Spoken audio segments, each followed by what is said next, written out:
حضرت فضالہ رضی اللہ تعالیٰ عنہ کہتے ہیں کہ میں بڑا دلدادہ تھا عورتوں کا، اور میرا ماحول یہ تھا کہ میں قتل بھی کر لیتا تھا، معاذ اللہ چوری بھی کر لیتا تھا، اور رات میری طبیعت تھی معاذ اللہ نئی سے نئی عورت کے پاس جانا۔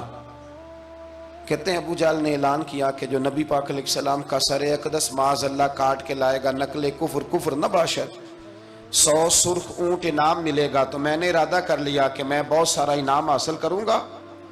قرآن مجید میں نا اللہ فرماتا ہے کہ بہت سارے لوگ ایسے ہیں جنہیں اگر میں رزق میں کشادگی دے دوں، زیادہ پیسے دے دوں، فرمایا باغی ہو جائیں، وہ سرکش ہو جائیں۔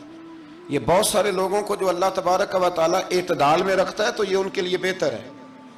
ہر بندہ دولت کے ہوتے ہوئے نیک ہو سکتا، تو یہ اللہ اگر رکھتا ہے نا اعتدال میں تو شکر کرے اللہ کا، ورنہ تو لوگ عیاشیاں کریں، پتہ نہیں کیا کچھ کر گزرے۔ تو حضرت فضالہ کہتے ہیں کہ میں نے خنجر تیار کیا اور میں نے بغل میں اس کو چھپایا، اوپر میں نے چادر اوڑھ لی۔ اب مجھے پتا تھا ظہر کی نماز کے بعد نبی پاک صلی اللہ علیہ وسلم طواف کعبہ کے لیے، بیت اللہ شریف کے طواف کے لیے جاتے ہیں۔ کہتے ہیں میں بھی اس طرف بڑھا، رستے میں نا وہ خاتون جس کے گھر میں نے رات آنا تھا، میں نے دروازے پہ دستک دی۔ میں نے کہا کہ تیار رہنا، آج میں بڑے پیسے لے کے آؤں گا۔ اسے میں نے یہ کہا اور پھر میں چلا گیا بیت اللہ شریف کا طواف کرنے۔ کہتے ہیں اللہ کے محبوب بھی طواف کر رہے تھے تو میں نے بھی طواف شروع کر دیا۔ ارادہ یہ تھا کہ جہاں نبی پاک علیہ السلام میرے قریب سے گزریں گے تو موقع پا کر میں حضور کے جسم اقدس پر خنجر کھونپ دوں گا اور معاذ اللہ شہید کر دوں گا۔ کہتے ہیں حضور ایک دفعہ بھی میرے پاس سے گزرے تو میں ہمت نہ کر سکا، دوسری دفعہ بھی پاس سے گزرے تو میں ہمت نہ کر سکا، تیسری دفعہ بھی گزرے تو میں ہمت۔ نبی کریم صلی اللہ علیہ وسلم 2-3 دفعہ گزرے تو فرماتے ہیں کہ مجھے موقع نہ ملا، اس لیے کہ حضور فرماتے ہیں اللہ نے روب کے ساتھ میری مدد فرمائی، دشمن پر میرا روب طاری ہو جاتا ہے۔ فرماتے ہیں جب چکر پورے ہو گئے تو محبوب کریم نہ چھٹے چکر پہ فرمانے لگے فضالہ چکر ایک رہ گیا ہے، بے خبر ہو جو غلاموں سے وہ آقا کیا ہے، ایک پھیرا رہ گیا۔ کہتے ہیں طواف مکمل ہو گیا تو محبوب میرے قریب آئے، فرمایا وہ کام کرتے کیوں نہیں جس کے لیے آئے تھے؟ میں نے عرض کی یا رسول اللہ کون سا کام، کیسا کام؟ اندر تو چور تھا نا، بانج فقیروں کسے نہیں ماریا، اے ہوئی چور اندر دا، اندر چور تھا نا۔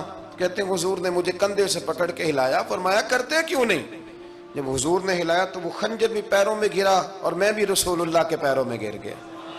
میں نے کہا حضور مجھے کلمہ پڑھا دیں۔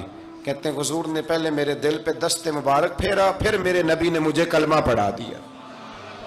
حضرت فضالہ کہتے ہیں ابھی میں نے کلمہ پڑھا، ابھی میں واپس آیا، رستے میں وہ بی بی کھڑی تھی۔ کہتے ہیں میں وہ شخص تھا کہ عورتیں مرتی تھی میرے اوپر، اور کسی کی جرت تھی کہ وہ آئیں بائیں شائیں کرے، لیکن فرماتے ہیں میں بی بی کے پاس سے گزر گیا۔ پہلے تو اس کا خیال تھا رکے گا، لیکن جب میں رکا نہ تو دروازے پہ آئی، اور جب میں گزر گیا تو اس نے آواز دی، لیکن میں نے سنی انسنی کر دی۔ جب آگے بڑھا تو میرے پیچھے دوڑی۔ فرماتے ہیں مجھے پکڑ کے کہنے لگی فضالہ تجھے کیا ہوا، تو وہی نہیں جو یہاں سے گیا تھا؟ آپ فرماتے ہیں میں کبھی نہیں رویا تھا، میں کبھی نہیں رویا تھا۔ اور جب کہا نا تو وہی نہیں، کہتے میں نے سر اٹھایا تو میری آنکھوں میں آنسو تھے۔ میں نے کہا میں جو گیا تھا وہ نہیں ہوں، اب تو میں محمد عربی کا غلام بن گیا، اب میں وہ نہیں ہوں، اب نہیں ہو سکتا کہ کوئی میری نظر میلی ہو جائے، یہ کیسے ممکن ہے؟